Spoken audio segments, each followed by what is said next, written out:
New King James Version, Genesis 41. Pharaoh's dreams. Then it came to pass at the end of 2 full years that Pharaoh had a dream, and behold, he stood by the river. Suddenly there came up out of the river 7 cows, fine looking and fat, and they fed in the meadow.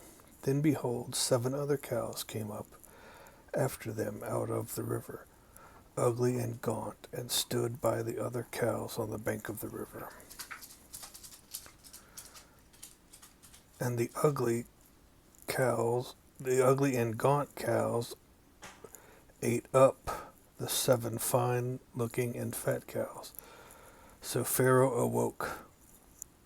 He slept and dreamed a second time, and suddenly 7 heads of grain came up on one stalk, plump and good.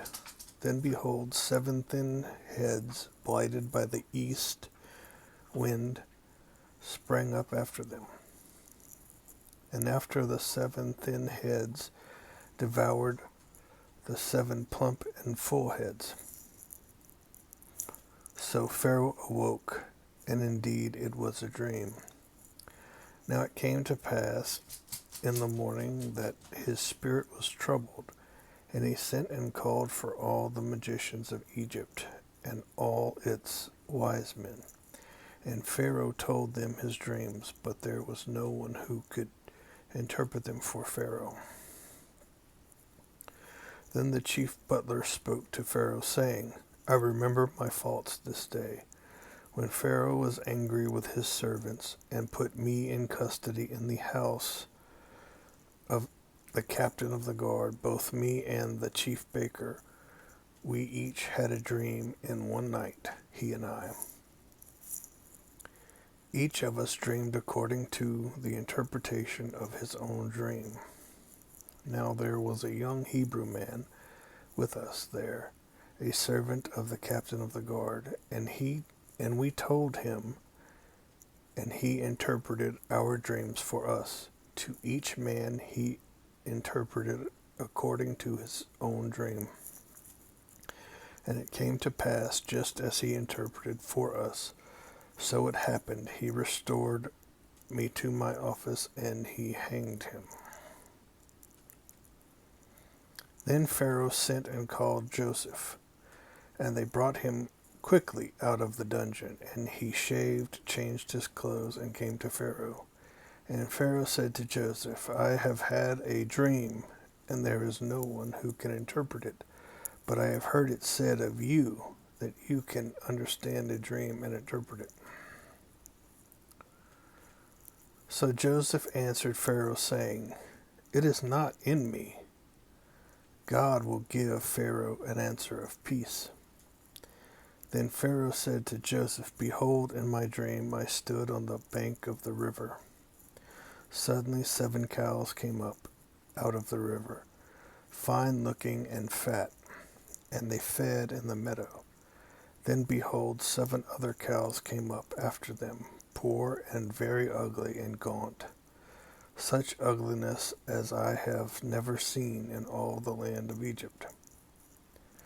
And the gaunt and ugly cows ate up the first 7, the fat cows.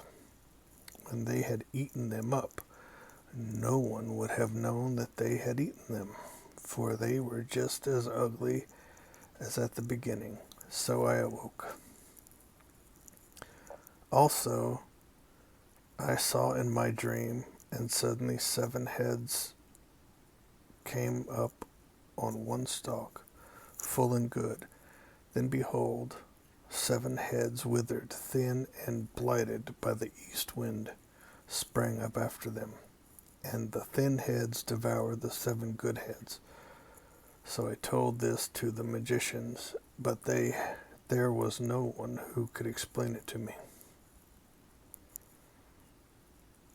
Then Joseph said to Pharaoh, The dreams of Pharaoh are one. God has shown Pharaoh what he is to do. The 7 good cows are 7 years, and the 7 good heads are 7 years. The dreams are one. And the 7 thin and ugly cows which came up after them are 7 years,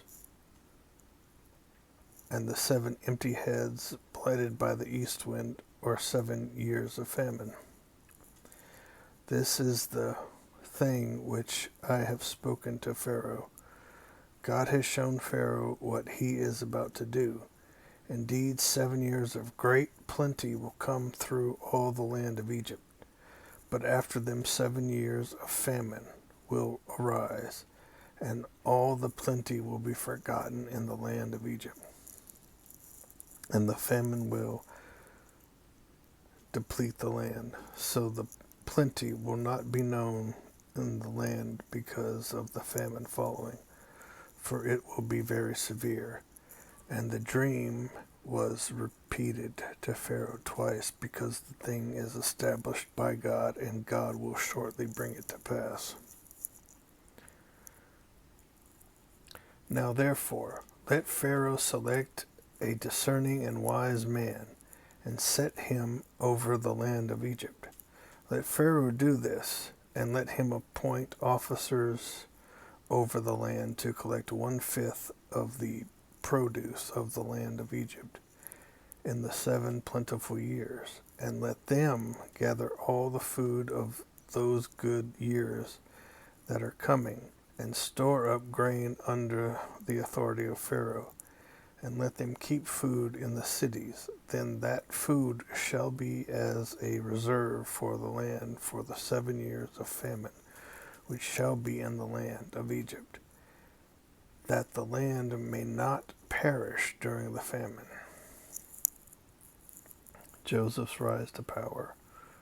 So the advice was good in the eyes of Pharaoh, and in the eyes of all his servants. And Pharaoh said to his servants, Can we find such a one as this, a man in whom is the Spirit of God?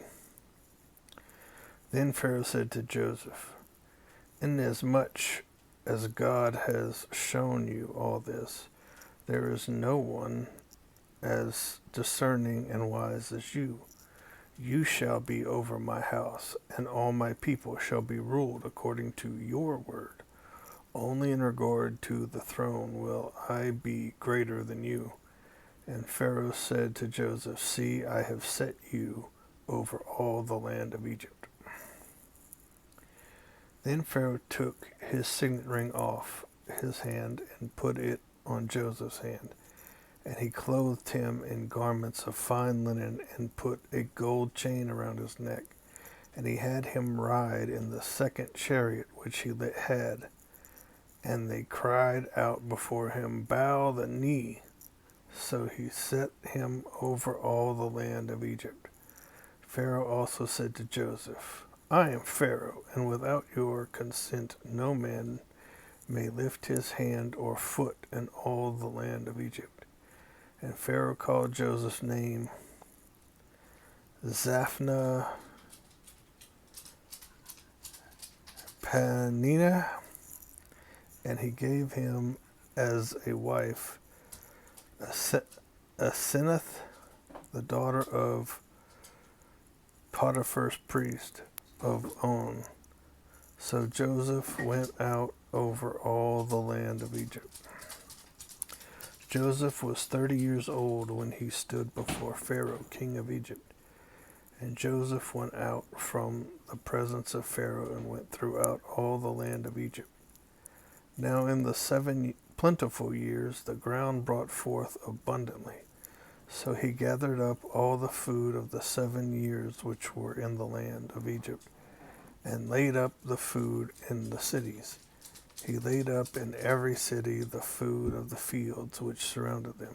Joseph gathered very much grain as the sand of the sea, until he stopped counting, for it was immeasurable.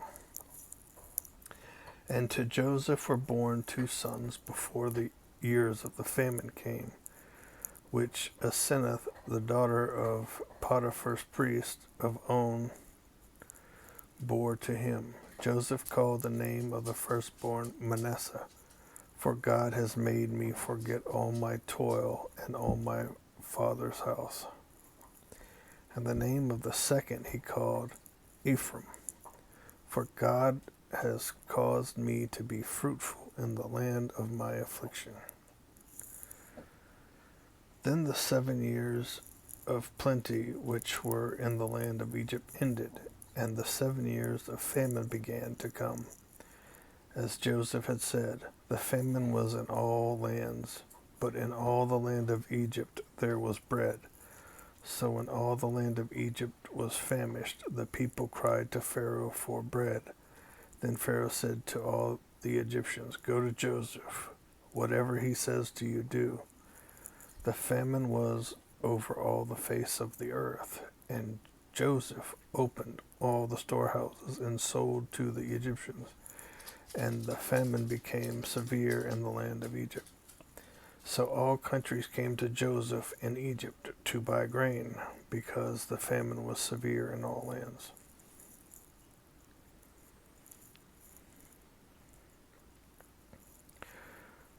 New King James Version, Genesis 42. Joseph's brothers go to Egypt. When Jacob saw that there was grain in Egypt, Jacob said to his sons, "Why do you look at one another?" And he said, "Indeed, I have heard that there is grain in Egypt. Go down to that place and buy for us there, that we may live and not die."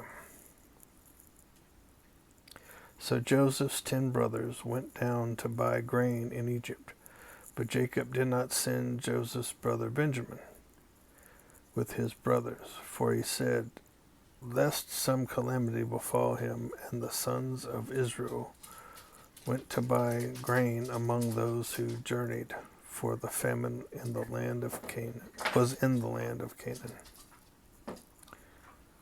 Now Joseph was governor over the land, and it was he who sold to all the people to the land. And Joseph's brothers came and bowed down before him with their faces to the earth. Joseph saw his brothers and recognized them, but he acted as a stranger to them and spoke roughly to them. Then he said to them, "Where do you come from?" And they said, "From the land of Canaan to buy food." So Joseph recognized his brothers, but they did not recognize him. Then Joseph remembered the dreams which he had dreamed about them, and said to them, "Are you spies? You have come to see the nakedness of the land?" And they said to him, "No, my lord, but your servants have come to buy food. We are all one man's sons. We are honest men. Your servants are not spies."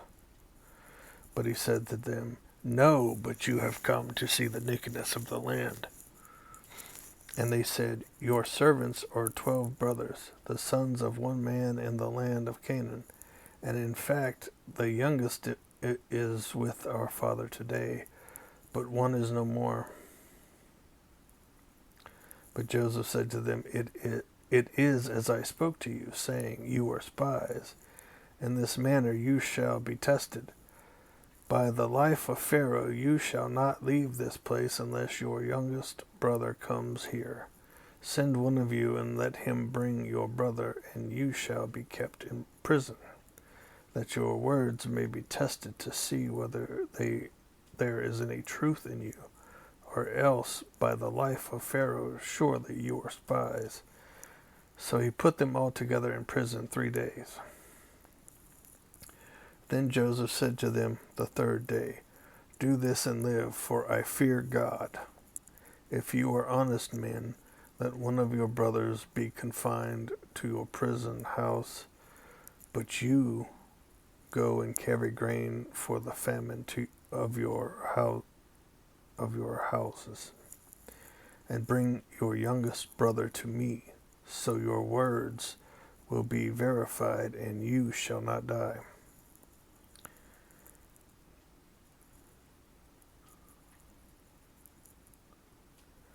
And they did so. Then they said to one another, "We are truly guilty concerning our brother, for we saw the anguish of his soul when he pleaded with us, and he would not hear. Therefore this distress has come upon us. And Reuben answered them, saying, Did I not speak to you, saying, Do not sin against the boy? And you would not listen. Therefore, behold, his blood is now required of us. But they did not know that Joseph understood them, for he spoke to them through an interpreter. And he turned himself away from them and wept. Then he returned to them again and talked with them. And he took Simon from them and bound him before their eyes.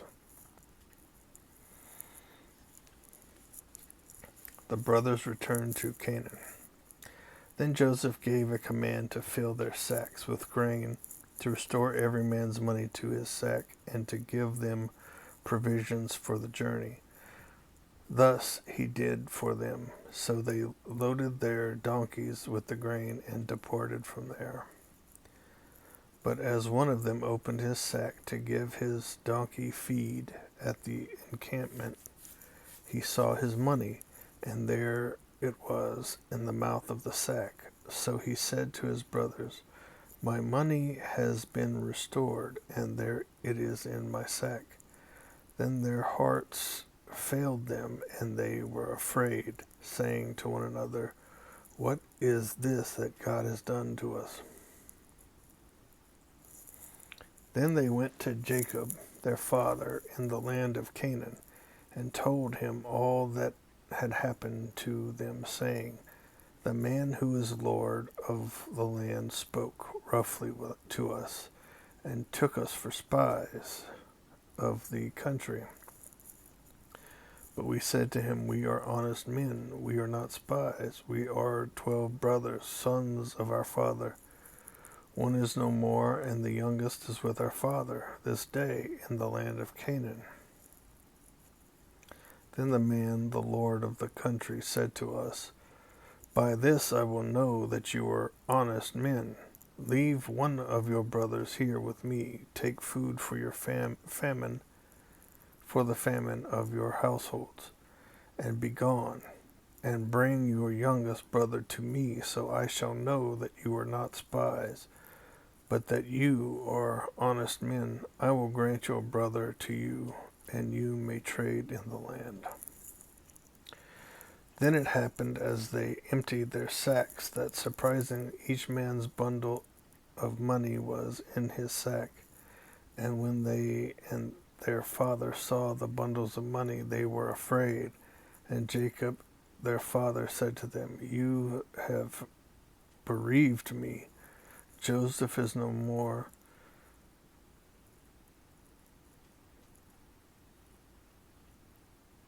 Simeon is no more, and you want to take Benjamin.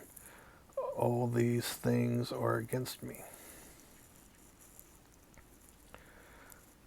Then Reuben spoke to his father, saying, Kill my 2 sons if I do not bring him back to you. Put him in my hands, and I will bring him back to you. But he said, My son shall not go down with you, for his brother is dead, and he is left alone. If any calamity should befall him along the way in which you go, then you would bring down my gray hair with sorrow to the grave.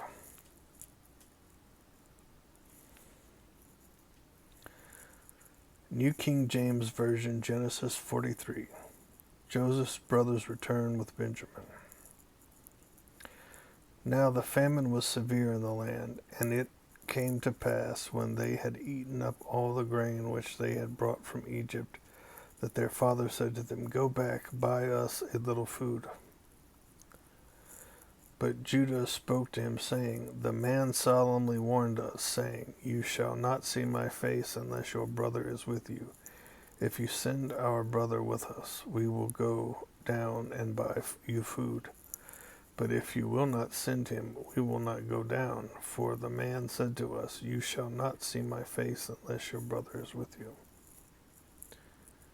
And Israel said, Why did you deal so wrongfully with me as to tell the man whether you had still another brother? But they said, The man asked us pointedly about ourselves and our family, saying, Is your father still alive? Have you another brother? And we told him according to these words. Could we possibly have known that he would say, Bring your brother down? Then Judah said to Israel, his father, Send the lad with me, and we will arise and go, that we may live and not die, both we and you, and also our little ones. I myself will be surety for him, for my hand you shall require him. If I do not bring him back to you and set him before you, then let me bear the blame forever. For if we had not lingered, surely by now we would have returned this second time. And their father Israel said to them, If it must be so, then do this.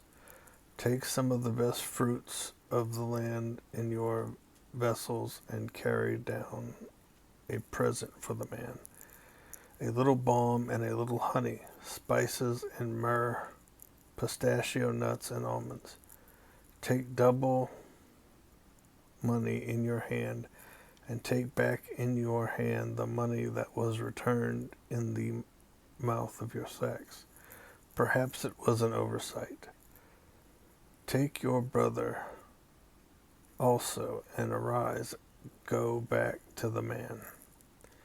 And may God Almighty give you mercy before the man, that he may release your other brother in Benjamin. If I am bereaved, I am bereaved. So the men took the present in Benjamin, and they took double money in their hand, and arose and went down to Egypt. And they stood before Joseph. When Joseph saw Benjamin with them, he said to the steward of his house, Take these men to my home, and slaughter an animal, and make ready, for these men will dine with me at noon. Then the man did as Joseph ordered, and the man brought the men into Joseph's house. Now the men were afraid because they were brought into Joseph's house. And they said, It is because of the money which was returned in our sacks the first time that we are brought in, so that he may make a case against us and seize us to take us as slaves with our donkeys. When they drew near to the steward of Joseph's house, they talked with him at the door of the house and said, O sir, we indeed came down the first time to buy food, but it happened when we came to the encampment that we opened our sacks, and there each man's money was in the mouth of his sack, our money in full weight. So we have brought it back in our hand, and we have brought down other money in our hands to buy food. We do not know who put our money in our sacks.